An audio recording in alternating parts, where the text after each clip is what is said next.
I just downloaded my local band plan, radio images, and more over a 12.5 kilobaud frequency shift keying link using the HamCarousel and an RTL SDR.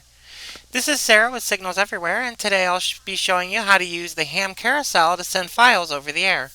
The first thing you'll want to do to set up HamCarousel to send files over the air yourself is create an inbox folder. We'll go to my inbox folder here, and you'll see that this has files that we're going to be sending over the air. You can send any arbitrary files you like, but the smaller files are definitely going to transfer a lot better for you. This can contain files such as your local band plan, radio programming images, and much more. Let's go ahead and start up the File Transmit GUI. And you'll see that we're currently set up for 145.1 megahertz in direct FSK mode.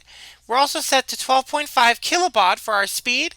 And we need to set our call sign here. So I'm going to set my call sign, which is 88NT. And we need to set our input folder, which is inbox. So I'm just going to hit browse and make sure we're on our inbox folder. And we can go ahead and start that transmitter now.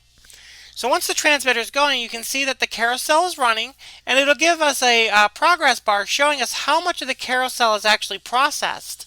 So that way, when we come into the receive GUI, you can see we're also at 145.1 megahertz, direct FSK, and we're going to do it at 12.5 kilobaud.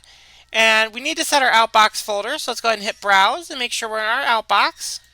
And this is going to be where everything is saved that's being downloaded over the air. So now that our transmitter is running, we can go ahead and hit the Start Receive button to receive data from our carousel. Now you'll remember that this carousel was started before our receiver, and that's why we use a carousel, because this way the listener can start at any point in the given cycle, and they'll still be able to download all of the files that we're offering, because these files will cycle back like a carousel over and over in a loop. And you can see it took some time for it to sync there, but those packets were turned into a list of files that are available. You can see we're currently downloading the Amateur Band Plan JPEG file, which is the largest file here. And you can see that we also know how far in the carousel we currently are at. So this is actually going to cycle back to the beginning of the carousel once it gets to the end.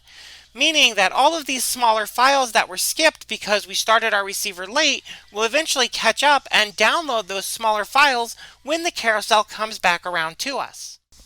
I came up with the idea for the HamCarousel after finding one in the wild for the first time in one of my previous videos where I decoded a QPSK out-of-band data forwarding channel from my local cable provider that constantly sends electronic programming guide data over the cable for set-top boxes to download.